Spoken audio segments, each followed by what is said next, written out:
എറണാകുളം ജില്ലാ പഞ്ചായത്തിലേക്ക് ജിൻഡോ ജോണിനെ പോലുള്ള ആളുകൾ ജയിച്ചു വരണം. അതിന് നമ്മൾ രാഷ്ട്രീയം പറയണം. നമ്മളെപ്പോലുള്ള സാധാരണക്കാരെ ബാധിക്കുന്ന ഏറ്റവും പ്രധാനപ്പെട്ട പ്രശ്നം എന്താ? വിലക്കയറ്റമാണ്. ഇന്ത്യയിലെ എല്ലാ സംസ്ഥാനങ്ങളിൽ നിന്ന് ഏറ്റവും അധികം വിലക്കയറ്റമുള്ളത് 9.5% വിലക്കയറ്റമുള്ള സംസ്ഥാനം കേരള. കഴിഞ്ഞ ഓണത്തിന് വെളിച്ചെണ്ണയ്ക്ക് 450 രൂപ, ഇപ്പൊ 380 രൂപയാണ്. വലിയ വ്യത്യാസമൊന്നുമില്ല. നമ്മൾ മറന്നില്ലേ? ഈ തെരഞ്ഞെടുപ്പ് സമയത്ത് സംസാരിക്കേണ്ട ഏറ്റവും വലിയ പ്രശ്നം ഈ സംസ്ഥാനത്തെ രൂക്ഷമായിട്ടുള്ള വിലക്കയറ്റം, പച്ചക്കറിയുടെ, പലചരക്കിന്റെ, പലവ്യഞ്ജനത്തിന്റെ, ജീവൻ രക്ഷാ മരുന്നുകളുടെ അടക്കം. എന്തിന് OP ചീട്ടിന് പോലും വില വർദ്ധിപ്പിച്ച ഒരു സർക്കാരാണ് കേരളം ഭരിക്കുന്നത്. 5 വട്ടം കറണ്ട് ചാർജ്, പലവട്ടം വീട്ടുകാരം, ഭൂനികുതി, കെട്ടിട നികുതി, കെട്ടിട നിർമ്മാണത്തിന്റെ പെർമിറ്റ് ഫീസൊക്കെ വർദ്ധിപ്പിക്കുന്നതിനോടൊപ്പം സർക്കാർ ആശുപത്രിയിലെ OP ചീട്ടിന്റെ ചെലവ് പോലും ഇരട്ടിയാക്കി വർദ്ധിപ്പിച്ച പിണറായി വിജയൻ സർക്കാർ കേരളം ഭരിക്കുമ്പോൾ 6 മാസക്കാലം ക്ഷേമ പെൻഷൻ ഇല്ലാത്ത മനുഷ്യർ ആത്മഹത്യ ചെയ്തിട്ടുണ്ട് എന്ന് നമ്മൾ സംസാരിക്കണം. കോഴിക്കോട് ചക്കിട്ടപ്പാറ പഞ്ചായത്തിലെ ജോസഫ് ഏട്ടൻ, എന്നോട് പലരും ചോദിക്കും ഈ ജോസഫ് ഏട്ടനെ വിടാറായിട്ടില്ലെന്ന്. ഞാൻ വിടില്ല. അടുത്ത നിയമസഭാ തെരഞ്ഞെടുപ്പ് വരെ ഞാൻ സംസാരിക്കാൻ ഉദ്ദേശിക്കുന്ന ഒരു മനുഷ്യന്റെ പേരാ ജോസഫ് എന്ന് പറഞ്ഞ കോഴിക്കോട് ചക്കിട്ടപ്പാറ പഞ്ചായത്തിൽ 6 മാസക്കാലം ക്ഷേമ പെൻഷൻ കുടിശ്ശികയായപ്പോ പച്ചക്കറി കടയിലെ, പലചരക്ക് കടയിലെ, മെഡിക്കൽ ഷോപ്പിലെ കടം കൊടുക്കാൻ പറ്റാതെ ആത്മഹത്യ ചെയ്ത മനുഷ്യൻ. ആ മനുഷ്യൻ ക്ഷേമ പെൻഷൻ ഗുണഭോക്താക്കളുടെ പോരാട്ടത്തിന്റെ രക്തസാക്ഷി കൂടിയാ. 64 ലക്ഷം മനുഷ്യർ ക്ഷേമ പെൻഷൻ 6 മാസം കുടിശ്ശികയായപ്പോ പിച്ചച്ചട്ടി എടുത്ത് തെരുവിൽ സമരം ചെയ്തതിനു ശേഷം കേരള ഹൈക്കോടതിയിൽ പോയി പരാതി കൊടുത്തപ്പോ ഈ സർക്കാർ പറഞ്ഞത് എന്താ? ഇത് ഞങ്ങളുടെ ഔദാര്യമാണ്, നിങ്ങളുടെ അവകാശമല്ല എന്ന. എന്നിട്ട് തെരഞ്ഞെടുപ്പ് പ്രഖ്യാപിക്കുന്നതിന്റെ തൊട്ട് തലേന്ന് വന്ന് 400 രൂപ അധികം പ്രഖ്യാപിച്ചിട്ട് മുഴുവൻ സാധാരണക്കാരും ഞങ്ങളെ പിന്തുണയ്ക്കുമെന്ന് ഇവരങ്ങ് പറയുക. നമ്മൾ പേടിക്കണോ? നമ്മൾ പേടിക്കാൻ പാടില്ല. 6 മാസക്കാലം കുടിശ്ശികയായപ്പോ മരിച്ച മനുഷ്യരെ കുറിച്ച്, 6 മാസക്കാലം കുടിശ്ശികയായപ്പോ തെരുവിൽ സമരം ചെയ്ത മനുഷ്യരെ കുറിച്ച്, 64 ലക്ഷത്തോളം മനുഷ്യർ ആ 6 മാസക്കാലം എങ്ങനെ ജീവിച്ചു എന്ന് അന്വേഷിക്കാത്ത സർക്കാരിന്റെ അവഗണനയെ കുറിച്ച് കൂടി ഈ തെരഞ്ഞെടുപ്പ് സമയത്ത് നമ്മൾ സംസാരിക്കണം. ICUവിലും ആംബുലൻസിലും പീഡിപ്പിക്കപ്പെടുന്ന സ്ത്രീകൾ കേരളത്തിലുള്ള സമയത്താണ് സ്ത്രീ സുരക്ഷയ്ക്ക് വേണ്ടിയിട്ട് പിണറായി വിജയന്റെ പാർട്ടി കേരളത്തിൽ 50 ലക്ഷം രൂപ പൊതുഖജനാവിൽ നിന്ന് ചെലവഴിച്ച് പാർട്ടി സഖാക്കന്മാരെ, വനിതാ സഖാക്കന്മാരെ വെയിലത്ത് പെരുവഴിയിൽ കൊണ്ടുവന്ന് കൈകോർത്ത് പിടിച്ച് വനിതാ മതിൽ ഒരുക്കിയത്. എന്തിനാ? അയ്യപ്പന്റെ സന്നിധാനത്തേക്ക് ആക്ടിവിസ്റ്റുകളെ പോലീസ് യൂണിഫോം ഇടിച്ച് കടത്താൻ വേണ്ടിയിട്ട്, അല്ലെ? ആചാര ലംഘനം നടത്താൻ വേണ്ടിയിട്ട്. അതേ സർക്കാർ കേരളത്തിലെ സകല മനുഷ്യരെയും 9.5 കൊല്ലക്കാലം കൊള്ളയടിച്ച് സാധാരണക്കാരന്റെ പോക്കറ്റ് കാലിയായി എന്ന് തോന്നിയപ്പോൾ ശബരിമല ശാസ്താവിന്റെ സ്വർണ്ണപ്പാളി വരെ കട്ടുകടത്തുന്ന രീതിയിൽ, കാണിക്ക കട്ടുകടത്തുന്ന രീതിയിൽ മുന്നോട്ട് പോകുമ്പോൾ നമ്മൾ രാഷ്ട്രീയമല്ലേ പറയണ്ടേ? രാഷ്ട്രീയം പറഞ്ഞില്ലെങ്കിൽ പിന്നെ എന്താണ് നമ്മൾ ഈ തെരഞ്ഞെടുപ്പിൽ പറയാൻ പോകുന്നത്? നമ്മളെ ബാധിക്കുന്ന പ്രശ്നങ്ങൾ, പാവപ്പെട്ടവർ വീടില്ലാതെ ഗതികെട്ട് കിടക്കുന്ന സമയത്ത്, മേൽക്കൂരയില്ലാത്ത വീട്ടിൽ ടാർപോളിൻ ഷീറ്റ് വിരിച്ച് ആകാശം കണ്ട് ചോർന്നൊലിക്കുന്ന പെരക്കകത്ത് കിടക്കുന്ന സമയത്ത്, മഞ്ഞും വെയിലും കൊണ്ട് കിടക്കുന്ന സമയത്ത് 1,26,000 കുടുംബങ്ങൾ ലൈഫ് മിഷന്റെ ഗുണഭോക്തൃ ലിസ്റ്റിൽപ്പെട്ട് പേര് കിട്ടിയ രജിസ്റ്റർ ചെയ്യപ്പെട്ടിട്ട് വീടിന്റെ അടുത്ത ഗഡു കിട്ടാതെ ഗതികെട്ട് കിടക്കുന്ന സമയത്ത് 5000 കുടുംബങ്ങൾക്ക് വീട് വെക്കാനുള്ള പണം കൊണ്ട് സർക്കാരിന്റെ 4ാം വാർഷികാഘോഷത്തിന് 200 കോടി രൂപ പൊടിയൊടിച്ച് 14 ജില്ലകളിലും ആഘോഷ മഹാമഹം നടത്തിയ പിണറായി വിജയൻ സർക്കാരിന്റെ ധൂർത്തിനെ കുറിച്ച് നമ്മൾ പറയണ്ടേ?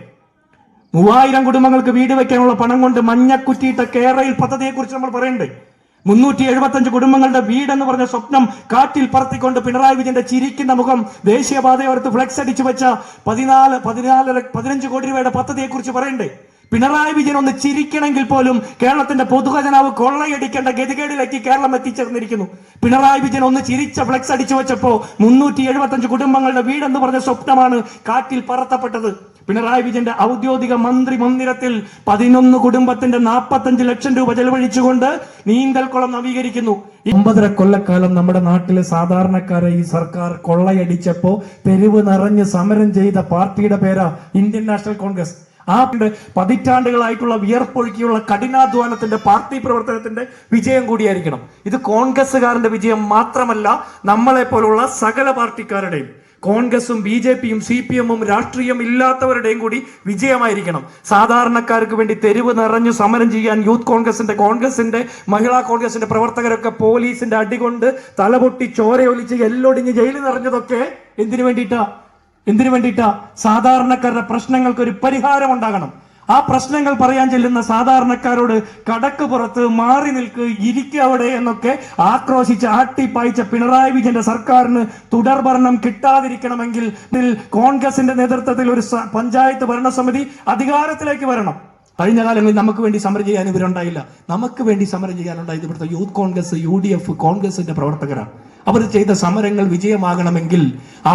സമരങ്ങൾ വിജയമാകണമെങ്കിൽ നമ്മുടെ നാട്ടിലെ സാധാരണക്കാരുടെ സങ്കടം കാണുമ്പോൾ മനസ്സലിവുള്ള ഒരു സർക്കാർ ഇവിടെ ഉണ്ടാകണമെങ്കിൽ, ഉമ്മൻചാണ്ടിയെ പോലെ ഒരു മുഖ്യമന്ത്രി ഇനി കേരളത്തിന്റെ നിയമസഭയുടെ പടിക്കെട്ട് കയറണമെങ്കിൽ ഈ പഞ്ചായത്ത് തെരഞ്ഞെടുപ്പ് വലിയ ഭൂരിപക്ഷത്തോടെ നമ്മൾ വിജയിക്കണം. കേരളത്തിലെമ്പാടുമുള്ള തദ്ദേശ സ്വയംഭരണ സ്ഥാപനങ്ങളിലേക്കുള്ള തെരഞ്ഞെടുപ്പിൽ വലിയ ഭൂരിപക്ഷത്തോടെ UDFന്റെ കോൺഗ്രസിന്റെ സ്ഥാനാർത്ഥികൾ വിജയിച്ചു വന്നാൽ മാത്രമേ 2026 മെയ് മാസത്തിൽ നടക്കുന്ന നിയമസഭാ തെരഞ്ഞെടുപ്പിൽ ഉമ്മൻചാണ്ടിയെ പോലെ ഒരു മുഖ്യമന്ത്രി കേരളത്തിന്റെ നിയമസഭയുടെ പടിക്കെട്ട് കയറുന്ന കാഴ്ച നമുക്ക് കാണാൻ കഴിയുള്ളൂ.